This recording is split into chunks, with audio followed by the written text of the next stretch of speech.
अस्सलाम वालेकुम नाज़रीन, ईद मुबारक हम सब की तरफ से, आपको चैनल की तरफ से। ईद की छुट्टियां हैं और मामलात तो एक तरीक़े से बहुत गमगीर भी हैं।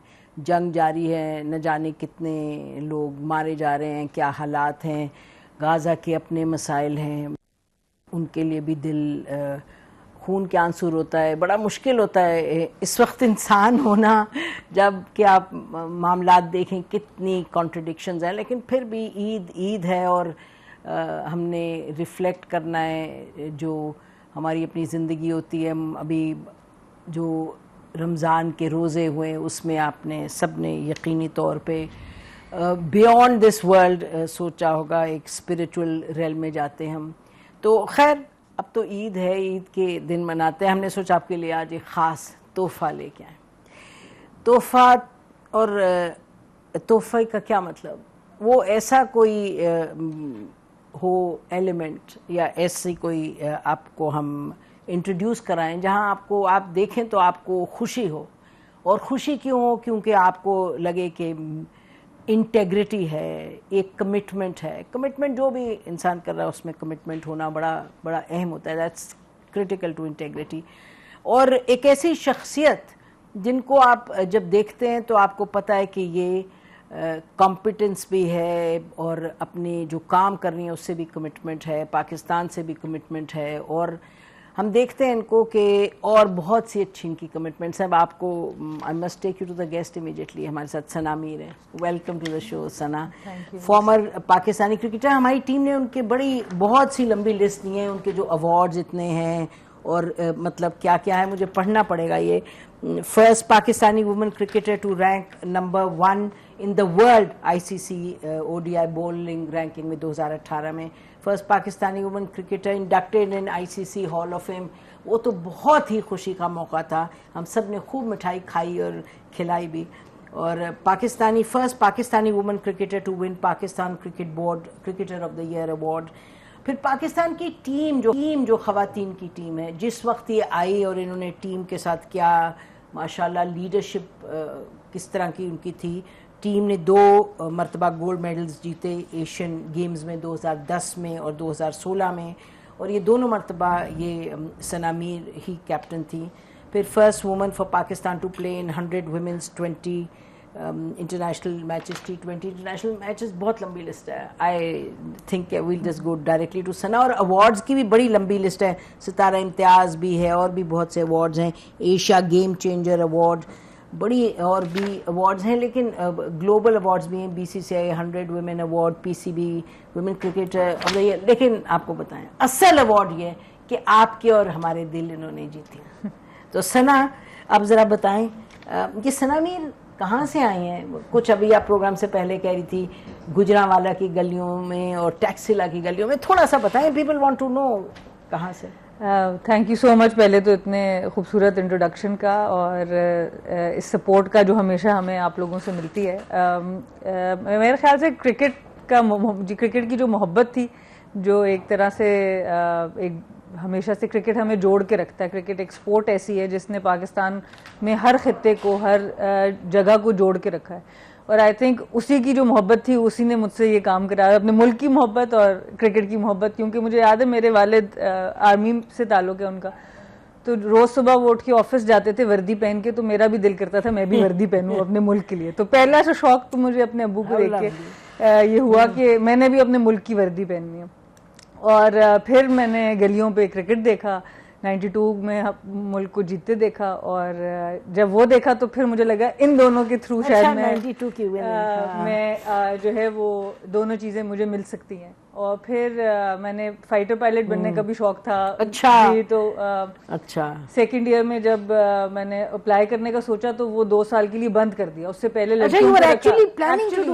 वाज प्लानिंग, तो उससे पहले खवातीन को रखा एज फाइटर पायलट। मुझे पीछे काम नहीं करना था, मुझे फाइटर पायलट। तो वो 2000 की बात है, शायद 2000 या 2002 की बात है।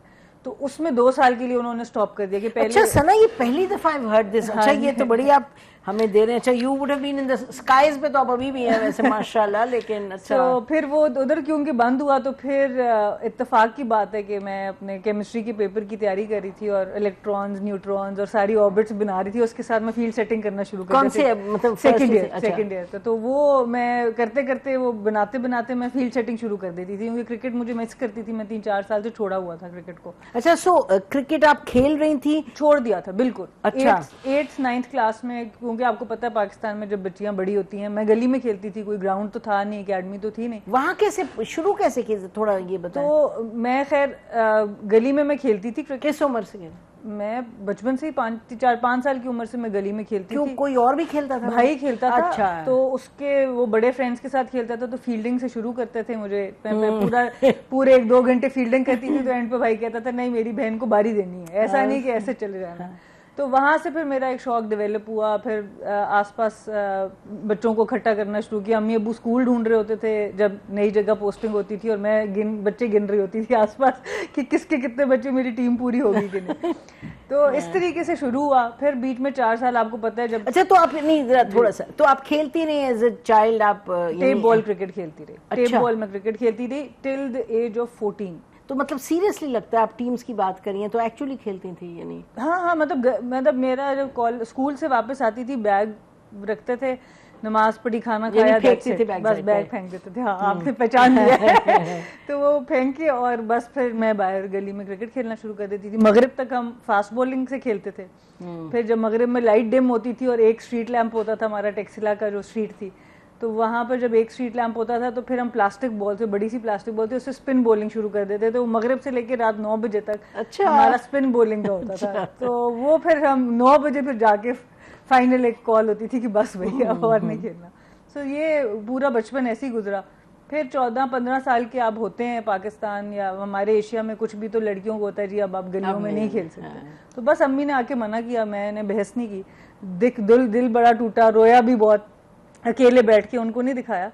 लेकिन फिर 4 साल मैंने हाथ नहीं लगाया बैट बॉल को। फिर कराची चले गए, पढ़ाई करनी शुरू हो गई। फिर कॉलेज में और स्पोर्ट्स खेली। और फिर एयरफोर्स की तरफ आप? वो भी था कि मैंने अब अप्लाई करना है एयरफोर्स में। 2nd ईयर के बाद ही आपने अप्लाई करना होता है। तो अभी मैं वही सोच रही थी कि मैंने आगे क्या करना है। इंजीनियरिंग कॉलेज में भी मेरा एडमिशन हो गया। वो सारी चीजें मेरी साथ साथ चल रही थी कि क्या। अब आप कराची में? कराची में। तो यहाँ पे मैंने टेनिस खेला, स्विमिंग की, बैडमिंटन खेला, जो कॉलेज में और स्पोर्ट्स थी वो मैंने किया, पर क्रिकेट का नामो निशान नहीं था। तो बस फिर एक मैगजीन में आर्टिकल आया लड़कियों की टीम का, उस वक्त जो PWCCA के नाम से शाहिजा खान और किरण और शर्मीन ये लोग चलाया करते थे क्रिकेट। तो उसका एक आर्टिकल आया कि भाई ट्रायल्स हो रहे हैं। तो उसमें मैंने, अम्मी आई वो लेके मैगजीन, अम्मी ने पढ़ा मैगजीन और अम्मी ने कहा देखो ये तो लड़कियों की टीम है, इधर तो तुम्हें कोई प्रॉब्लम नहीं होगा कि बाहर लड़के हैं, ये है वो है, तो तुम इसमें अप्लाई करो। तो मैंने एक खत लिख के उधर भेज दिया कि जी मैं भी खेलना चाहती हूँ। उसको 6 महीने गुजर गए, कोई उसका पता नहीं। 6 महीने बाद उसका जवाब आया, डाक आई। आज का दौर तो नहीं है, डाक। तो वो लेटर आया कि जी हम इस तरह ट्रायल्स करें तो आप आ जाएं। तो मैंने वहाँ ट्रायल्स दिए। कोई हम वहाँ पहुंचे तो कोई 80-90 लड़कियां, और मैंने कभी इतनी लड़कियां देखी नहीं थी कि भाई इतनी लड़कियां होती हैं। तो मुझे लगा इधर तो सिलेक्शन मुश्किल ही है बहुत ज़्यादा। खैर अल्लाह का शुक्र है, उधर 7-8 लोग हम सिलेक्ट हुए। तो उसमें मेरा यानी कि मेरिट पे सिलेक्ट हुए। मेरिट पे सिलेक्ट हुआ। बतूल फातिमा जो इस वक्त सिलेक्टर है वुमेन्स टीम की, वो एज ए सिलेक्टर वहाँ खड़ी थी। अच्छा। वो खेल भी रही थी पाकिस्तान, बट उनको कहा गया कि तुम इनके ट्रायल्स। अच्छा। तो मुझे याद है मुझे सिलेक्ट करने वाली बतूल थी। और आज भी सिलेक्टर, आज वो दोबारा सिलेक्टर बन गई है पाकिस्तान टीम की।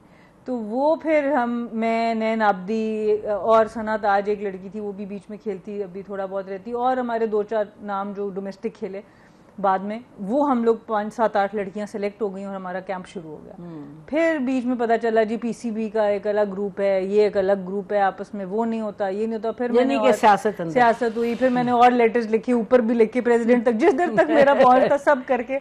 और फिर फाइनली एक न्यूट्रल सिलेक्टर्स की टीम बनी, जहाँ पर दोनों ग्रुप्स की लड़कियों को बुलाया गया, वहाँ पे सिलेक्शन हुई। अब कौन सा साल है ये? 2004 और 5 की बात है। उस वक्त मर्जर हो रहा था ग्लोबली भी, जो मेन बोर्ड थे और वुमेन बोर्ड थे उनके मर्जर्स हो रहे थे उस वक्त। अच्छा। तो पाकिस्तान में वो इतना स्मूथ प्रोसेस नहीं हुआ, इतना जस्ट प्रोसेस नहीं हुआ अनफॉर्चुनेटली, बट आहिस्ता आहिस्ता करते करते मेजॉरिटी लोग अंदर आ गए। पर जो ऑब्वियसली शुरू के लोग थे उनको उस तरह से वो नहीं राइट्स मिल सके, क्योंकि ऑब्वियसली उन्होंने 10-12 साल खेल लिया था, उनके भी करियर्स डिक्लाइन पे थे, but they wanted to still carry on, और कुछ अर्सा करने दिया भी जा सकता था, बट वो फिर खवातीन को, बट वो फिर काफ़ी एक अनप्लेजेंट सी सिचुएशन हुई, बट इवेंचुअली फिर 2-4 साल में टीम जरा तगड़ी होना शुरू। ये भी आप कह रही थी कि ग्लोबली मर्जर हुआ, जरा ये एक्सप्लेन करें, मर्द और खवातीन। सो बेसिकली ये बात बहुत कम लोगों को पता है, बट पहला जो वर्ल्ड कप है दुनिया का,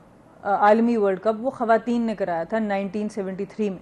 और क्रिकेट का वर्ल्ड कप, जी, क्रिकेट का वर्ल्ड कप खवातीन ने कराया था 1973 में, और खवातीन की क्रिकेट बॉडीज अलग हुआ करती थी। क्या मतलब खवातीन ने करवाया था? यानी कि ऑस्ट्रेलिया की टीम, इंग्लैंड की टीम, न्यूजीलैंड की टीम, जो भी टीम्स उस वक्त खेला करती थी 1973 में। अभी मेंस वर्ल्ड कप नहीं हुआ था।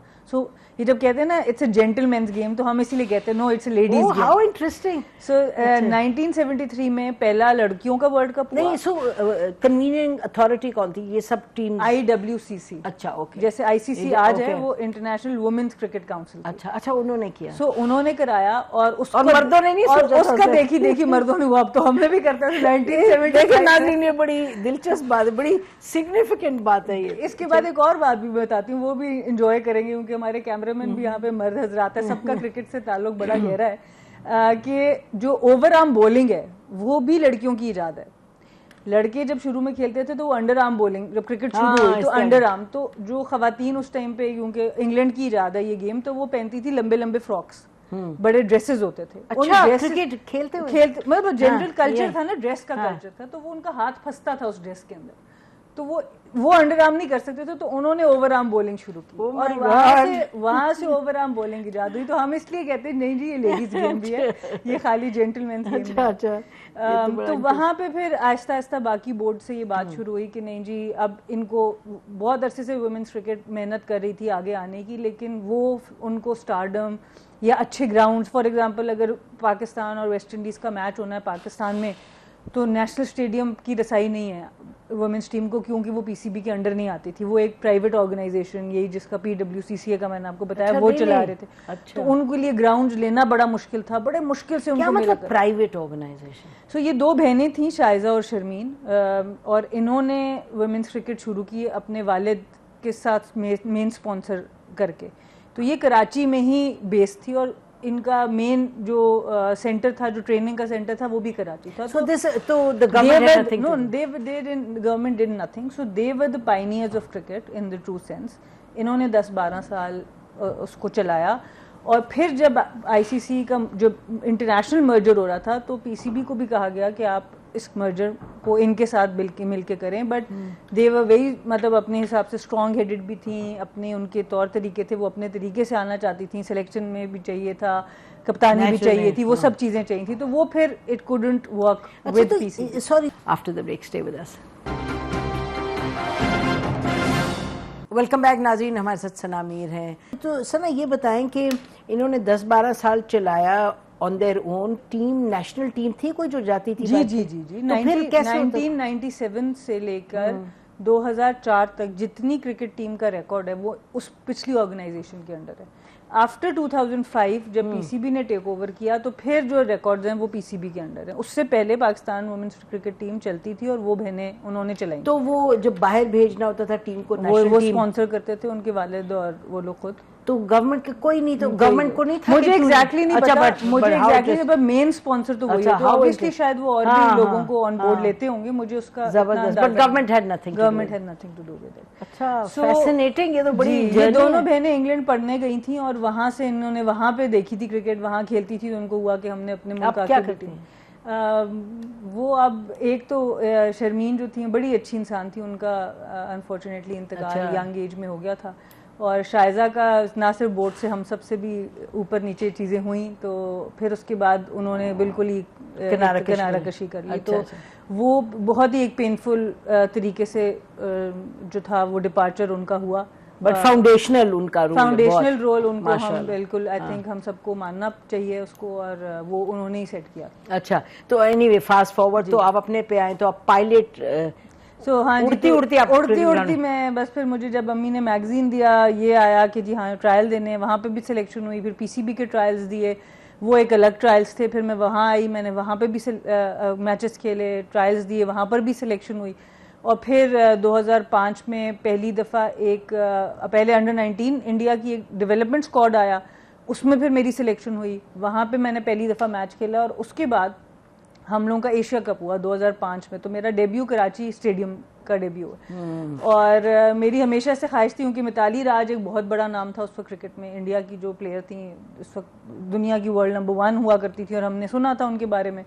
तो मैं हमेशा से दुआ करती थी कि मेरी पहली विकेट जो है ना, मैं मिताली राज की, और मुझे यॉर्कर्स मारने का बड़ा शौक था, उस वक्त मैं मीडियम पेस करती थी। तो पहला मैच हमारा श्रीलंका से था, उसमें कोई विकेट ही नहीं मिली, तो 4 ओवर बाद चेंज कर दिया कैप्टन ने, तो मैंने कहा ये तो अच्छा मैच नहीं गया।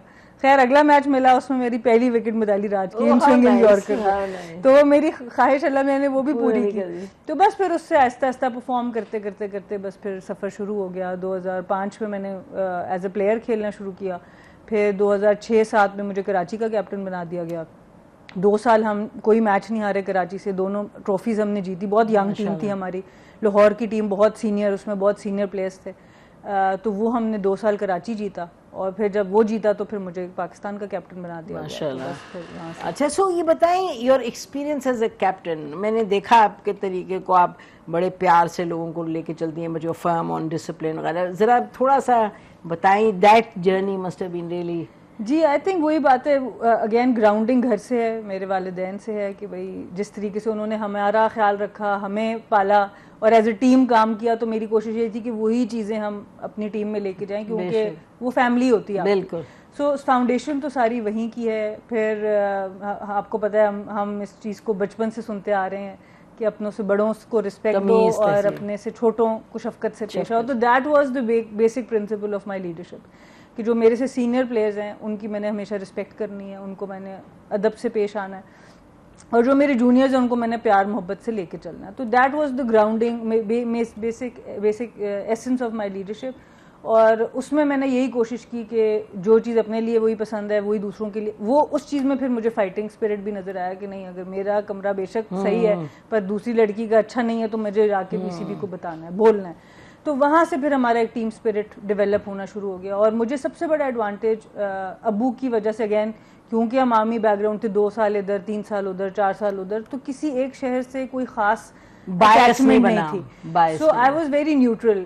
कराची गई तो मैं कराचीआइट नहीं थी, लाहौर गई मैं लाहौरी नहीं थी, पिंडी आई मैं पिंडी की नहीं थी, मैं पूरे पाकिस्तान नहीं, न्यूट्रल नहीं कहो, ऑल एंगेजिंग। न्यूट्रल तो होता ना, कुछ न्यूट्रल तो कोई भी हो सकता है, तो all. How lovely. So that give me a lot of, I think, credibility amongst the players, के उनको भी ये फील हुआ कि नहीं, ये किसी एक ग्रुप को सपोर्ट नहीं करती, ये ग्रुपबाजी नहीं, मेरिट है। सो उसकी वजह से हम एक जो टीम थी वो जोड़ सके, कि लाहौर से जो बेहतरीन लड़कियां थी उनको हमने लाया, जो कराची से बेहतरीन लड़कियां थी उनको लाया, जो शायजा और उनके ग्रुप था पीडब्ल्यूसी से, वहाँ से जो बेहतरीन लड़कियां थी उनको लाया, जो पीसीबी के अंडर बेहतरीन लड़कियां थी उनको लाया। करते कराते हमने फिर बेहतरीन टीम आहिस्ता आहिस्ता बनानी शुरू। बेहतरीन टीम बनाई। और बेहतरीन टीम की जो जर्नी थी और किसने आपको इंस्पायर किया, ब्रेक के बाद इस पे बात करते हैं। नाज़रीन, will take a break, stay with us.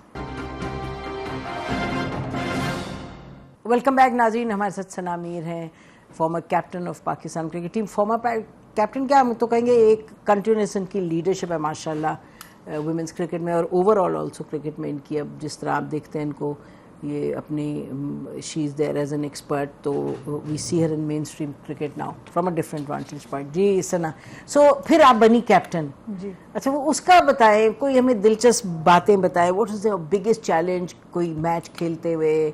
Challenges तो जी बहुत थे। नसीमुल गनी साहब थे कराची में, जिन्होंने चूज़ किया था मुझे एज ए कैप्टन। मैं बहुत यंग थी, तो मैं हमेशा थैंकफुल होती हूँ उनकी कि उन्होंने उस वक्त पता नहीं क्या देखा। और क्या यू इन योर 20s थे?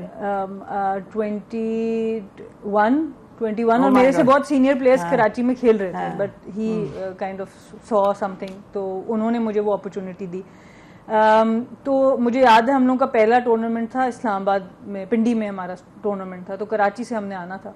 अब मैं हमेशा एक अम्मी अब्बू के साथ ही ट्रैवल किया, कराची गए तो जहाज में बैठ के चले गए, अपनी गाड़ी में हमेशा ट्रैवल किया, तो पब्लिक ट्रांसपोर्ट का इतना एक्सपीरियंस मुझे नहीं था। तो हम पहुंचे स्टेशन पे, हमारी ट्रेन की टिकट्स बुक हुई थी इस्लामाबाद की, पिंडी की। तो वहां पहुंचे तो जब ट्रेन की हालत देखी, और मैंने ट्रेन की हालत देखी और अपने अब्बू की तरफ देखा क्योंकि वो 3rd क्लास की बुकिंग हुई थी हमारी ट्रेन की, खिड़कियां भी टूटी हुई, तो अब समझ ना आए, मुझे थोड़ा सा अब्बू को समझ आ गई ये घबराई है, तो फिर मुझे अब्बू ने साइड पे लेके गए। उन्होंने कहा बेटा अगर आपने लीडरशिप करनी है ना तो आपने साथ ट्रैवल करना, मैं आपको टिकट लेके दे सकता हूँ कल कि आप बाय एयर चली जाए, पर आप फिर लीडर नहीं बन सकती टीम की, तो आपने इनके साथ ट्रैवल करना है। तो फिर बात है कि कप्तानी आपको तब आएगी।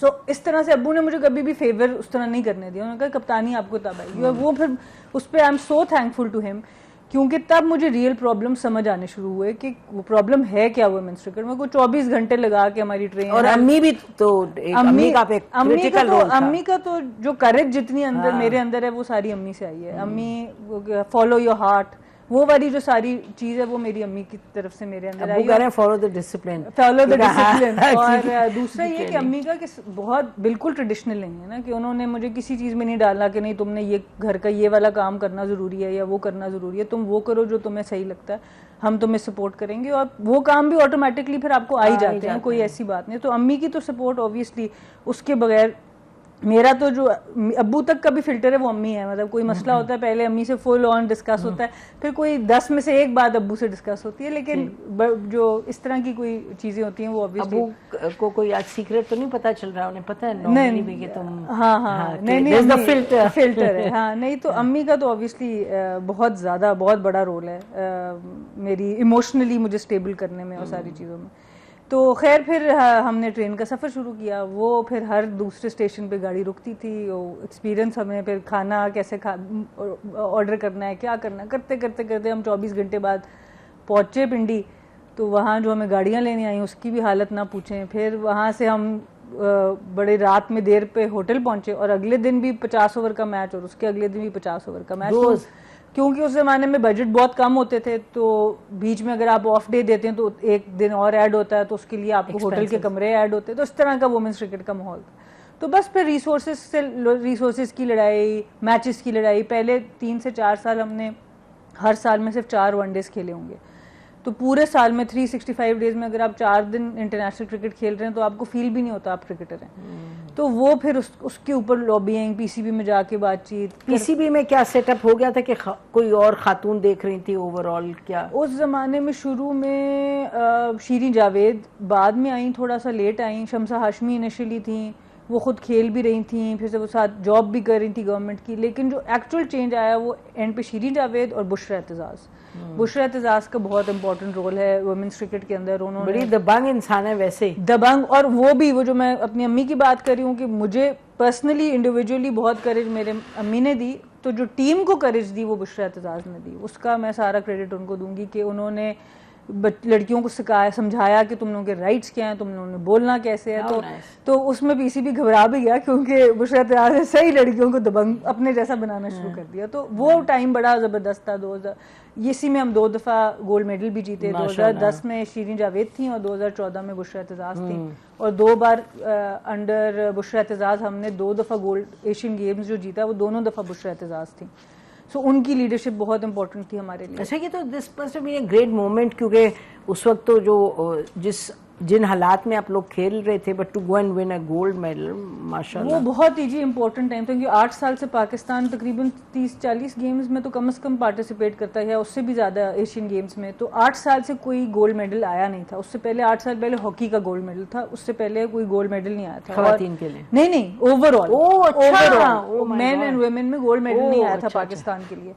तो और 2-3 महीने पहले अनफॉर्चुनेट स्कैंडल हुआ जो स्पॉट फिक्सिंग का मर्दों की टीम का, तो लोग बड़े अफसरदा थे उस वजह से। और वैसे ही आपको पता है हालात भी हमारे मुल्क में ऊपर नीचे हो रहे थे उस जमाने में। तो फिर जब उस टाइम पे हमने गोल्ड जीता ना, तो पहली दफा हमें ये एहसास हुआ कि हमारे मुल्क ने हमें ओन किया है। क्योंकि पाकिस्तान की टीम तो जैसे बताया 97 से है लड़कियों की, पीसीबी के अंडर आई 2005 से। लेकिन जब हम 2010 में पहला गोल्ड जीते और ये पता चला कि सबको पता चला, अच्छा जी हमारी टीम भी है लड़कियों की जो गोल्ड जीत गई है, तो वहां से फिर वुमेन्स क्रिकेट का बिल्कुल रुख बदलना शुरू हुआ। हमें पहले कॉन्ट्रैक्ट्स मिले, उसमें भी बुशरा एतजाज चेयरपर्सन थी, जो हमें पहले पीसीबी के कॉन्ट्रैक्ट्स मिले तो 2011 में। तो गोल्ड मेडल जीतने के बाद हम पहली दफा वी गॉट पेड। तो उससे पहले क्या कर रहे थे? 300 रुपया पर डे पे खेलते थे हम। Really? As a national team? As a national. जब इंटरनेशनल में तो उस फिर वही मैं आपको बता रही हूँ कि वो ट्रांजिशन फिर हमने आहिस्ता आहिस्ता देखी, तो अब तो माशाल्लाह बहुत। अच्छा, वेरी क्विकली ब्रेक पे जाने से पहले बताएं जो मैचेस कुछ खेले, कोई यादगार कोई जैसे वो वर्ल्ड कप का होता है ना हमेशा, सबसे यादगार वो मैं आपको बताऊंगी। 2012 में we became the first team, men और women again, to beat India in world cup. 50 साल की हिस्ट्री में लड़कों की टीम नहीं जीत पाई थी वर्ल्ड कप में इंडिया से। तो वो अच्छा, वैसे तो बायलैटरल था, तो वो जीतते थे, पर वर्ल्ड कप में नहीं जीत पाए थे। तो वो रिकॉर्ड मुझे बड़ा चुभता था कि जब वो वर्ल्ड कप आता था तो वो कैंपेन शुरू हो जाती थी दोनों तरफ, और उधर से ये कैंपेन शुरू होती थी कि हम तो कभी हारे ही नहीं है या पाकिस्तान कभी जीता ही नहीं है। तो वो बड़ा मुझे चुभता था हमेशा से। तो मुझे होता था ये हमने किसी तरह बदल दें तो क्या बात है। तो हमारा ग्रुप था डेथ ग्रुप हमने उसको कहा था, क्योंकि 3 टीमें थी हमारे ग्रुप में, इंग्लैंड, ऑस्ट्रेलिया और इंडिया। कोई हल्की टीम नहीं थी कि अच्छा, वो जो ग्रुप में आयरलैंड हो जाए, कोई बांग्लादेश आ जाए, जो हमारे मुकाबले की टीम उस जमाने में। अब तो बांग्लादेश की भी बहुत अच्छी होगी, तो उस जमाने में तो हमारा वो डेथ ग्रुप था, इंग्लैंड था, ऑस्ट्रेलिया था और फिर इंडिया थे। डेथ ग्रुप हमने कहा था। तो फिर पहले 2 मरे में वैसे इसमें जाएंगे तो पहले 2 मैच तो हम हार गए, और तीसरे मैच में शदीद प्रेशर था। गोल में हमारा मैच था, वो खूबसूरत वो गोल फोर्ट है सामने, तो हमने एक्चुअल किला फतह किया फिर उस जो गोल का ग्राउंड था। तो वो मैच बहुत ही आउटस्टैंडिंग था। हमने कोई बहुत कम रन्स किए, 92 या 95 टाइप रन्स किए। 50 पे उनका एक प्लेयर आउट था, और फिर निदा आई बॉलिंग पे, उसने 2 विकेट्स ली, और उसके बाद बस फिर भी just came back into the game. और फील्डिंग आउटस्टैंडिंग, बॉलिंग चेंजेस अच्छी हो गई, हर प्लेयर ने रिस्पॉन्ड किया, हमारे स्पिनर्स ने फास्ट बॉलिंग। तो Sana, how would you explain that? जैसे होता है ना कभी the team just rises to the occasion, तो क्या कहोगी, क्या चीज थी जिसने टीम को? देखिए, इसमें एक तो आपकी ओवरऑल जो प्रैक्टिस आप करते हुए आ रहे होते हैं, आपकी अपनी मेहनत, जो आपने प्रोसेसेस अपनी टीम के बनाए होते हैं, वो तो अपनी जगह पे होता है। बट लक या फेथ, जो भी आप उसका जो एक ऊपर वाले का हाथ होता है, वो एक बहुत बड़ा फैक्टर है जिसको आप रूल आउट नहीं कर सकते। आप जितनी मर्जी मेहनत कर लें, एट टाइम्स वो भी आपको चाहिए होता है। और वो दोनों चीज़ें जब इकट्ठी क्लिक करती हैं, मुझे लगता है जो मैजिक होता है वो तब होता है। ऑब्वियसली आपकी मेहनत सबसे बड़ी शर्त है, आपकी प्लानिंग सबसे बड़ी शर्त है, बट एट टाइम्स आप जब बिल्कुल थक जाते हैं मेहनत करके, नहीं रिजल्ट निकल रहा होता, उस वक्त फिर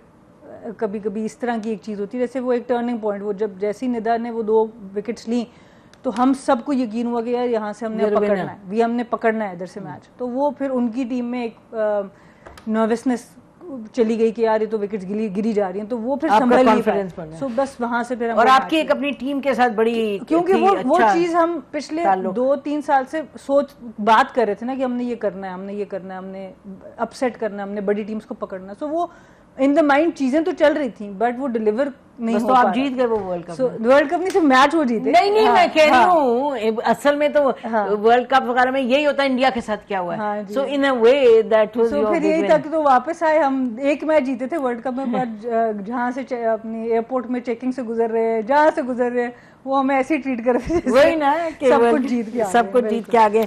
चलें जी नाज़रीन, ब्रेक लेते हैं। ब्रेक के बाद हम आएंगे और सना मीर की एक her life after stopping to play cricket, लेकिन क्रिकेट से कितनी मुंसलिक रही और क्या कर रही है।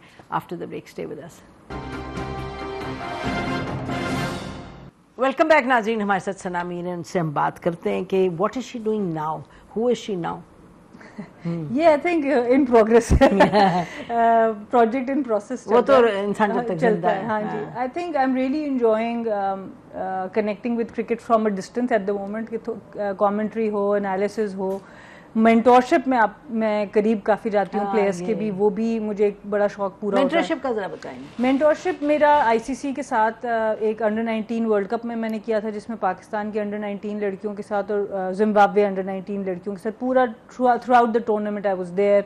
जब मैच हार के आए तो अब मीटिंग कैसे करनी है, क्योंकि वो कोचेस भी अक्सर जो अंडर 19 वुमेन के साथ होते हैं वो भी बहुत एक्सपीरियंस नहीं होते, तो अब कौन सी बात कब करनी है, कब नहीं करनी है, फिर प्लेयर्स ने उस बात को कैसे लेना है, नहीं लेना है, या कोई एक चीज़ उनकी एक बॉलर पे वो फंसना शुरू हो गए हैं, एक बैटर जो उसी से आउट हो रहा है, तो उसकी छोटी सी एडजस्टमेंट से आप कैसे ठीक हो सकते हैं, या एक तरह का बैटर आपको मारी जा रहा है तो अब आप उसकी वीकनेस को कैसे पकड़ सकते हैं। तो ये छोटी छोटी चीज़ें टीम के साथ रह के फिर मैंने उसके ऊपर काम किया। अपनी जो लड़कियां हैं वो तो ऑन एंड ऑफ जिनके साथ मेरी है वो व्हाट्सएप के थ्रू आपको करते रहते हैं। जी, काफ़ी लड़कियों के साथ मेरा राब्ता है, जब किसी चीज़ में फंसती हैं तो बात हम कर लेते हैं।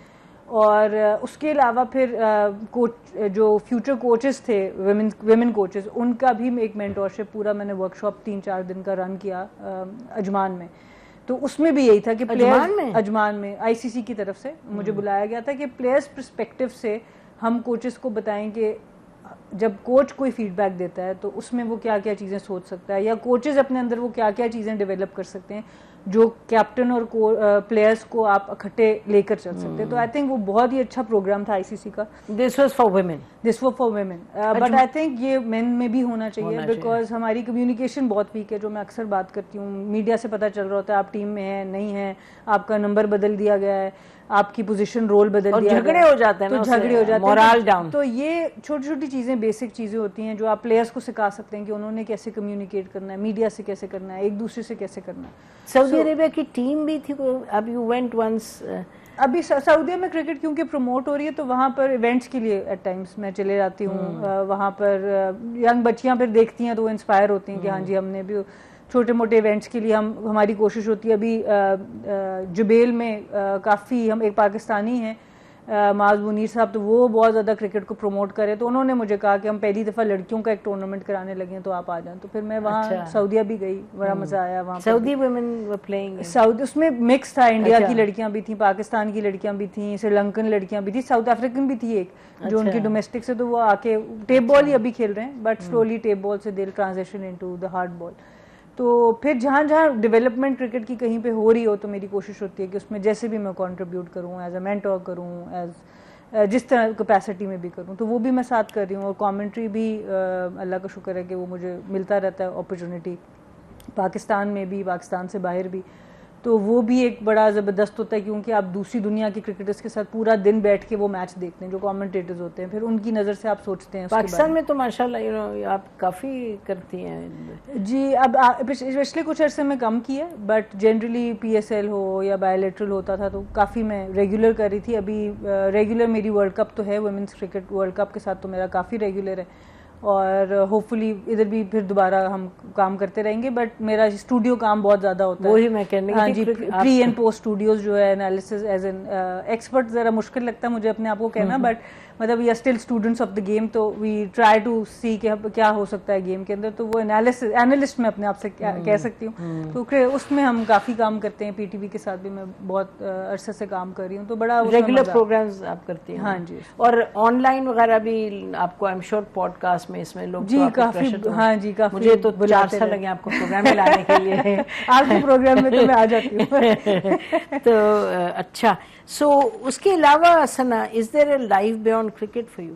और क्या और कोई इंटरेस्ट है आपके क्रिकेट के अलावा? देखिए ऑब्वियसली सबसे बड़ी तो मुझे लगता है कि ख़वातीन के लिए पाकिस्तान में सबसे बड़ी तो कम्युनिटी बिल्डिंग एक है चीज़, और उसमें मैं बड़ी लकी हूँ, आपसे मेरी मुलाकात रही है। नहीं हमने और उसके अलावा और मेरे अपने मेंटर्स आप बड़ी अच्छी तरह जानती हैं, वो लोग भी यहाँ पर मौजूद हैं। तो आई थिंक मुझे ये लगता है कि ऑब्वियसली तसव्वुफ से भी थोड़ा मुझे लगाव है, और उसके थ्रू मैं बहुत से लोगों से, क्या अहमियत है उसकी? यानी कि I know in a sense तो ये बड़ा अजीब सा सवाल है, लेकिन आज के दौर में, किसी भी दौर में, क्या आपको उसकी, what is the central? I think असल मकसद तो वही है आपका कि आपका जो रिलेशनशिप है अपने खुदा के साथ, अल्लाह के साथ, जिसको आप मानते हैं, आई थिंक एज ए इंसान सबसे इम्पोर्टेंट रिलेशनशिप तो वही है। वो फेजेस में ऊपर नीचे होता रहता है, कभी हम किसी और चीज़ को अहमियत देते हैं, कभी किसी और चीज़ को, बट इन एसेंस तो यही है। जब अब इस दुनिया में भी हम देख रहे हैं कि जिन चीज़ों की तरफ भाग रहे थे लोग, हम भी एट टाइम्स भाग रहे थे, किसी चीज़ की हकीकत इतनी ज़्यादा नहीं है। हकीकत इसी बात की है कि हम एक दूसरे को इंसान समझें, हम जहाँ अपने हकूक़ की तहफ़्फ़ुज़ की बात करें, हम दूसरे की हकूक़ की तहफ़्फ़ुज़ की बात कर सकते हैं कि नहीं कर सकते मुश्किल टाइम पर।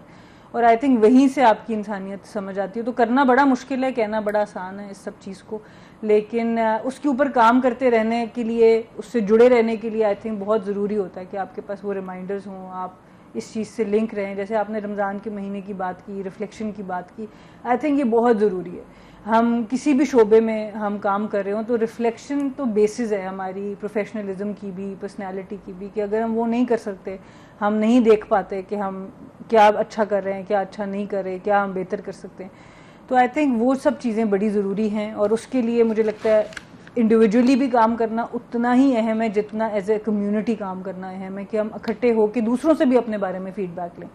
तो आई थिंक वो मेरा, जो आप बात कर रही हैं कि क्रिकेट के अलावा क्या है, तो मेरी कोशिश होती है अपने इर्द गिर्द ऐसे लोग ढूंढूं जिन पे मैं फुली ट्रस्ट कर सकूं, जो मुझ पे फुली ट्रस्ट कर सकें। और लोग हम बहुत लकी हैं जिनके साथ आप उठती बैठती हैं। बहुत लकी हूं कि उसमें ये होता है कि अगर हम ट्रूथफुल फीडबैक एक दूसरे को दे सकें, आई थिंक असल निखार आपका पर्सनैलिटी में, आपके प्रोफेशनलिज्म में तभी आ सकता है। तो आई थिंक ये मेरी बड़ी एक इंटेंशनल कोशिश होती है कि मैं ऐसे लोगों से जुड़ी रहूं जिनकी मैं दिल से रिस्पेक्ट कर सकती हूँ और जो मुझे भी वो इज्जत देते हैं। और सबकी मिल के रूह जो है वो परवान चढ़े। और अभी बस ये नहीं रहा नहीं जाता, ये विदाउट सेइंग दिस, के इस वक्त जो हम जंग देख रहे हैं दुनिया में, ईरान और अमेरिका के दरमियान, एक तरफ टेक्नोलॉजी है, एक तरफ पैसा है, एक तरफ सो कॉल्ड सुपर पावर है, और दूसरी तरफ 40 साल से जिन लोगों पे सैंक्शंस लगी हैं, तो फिर कुछ रूह जो है और जो इंसान की, बिल्कुल आई थिंक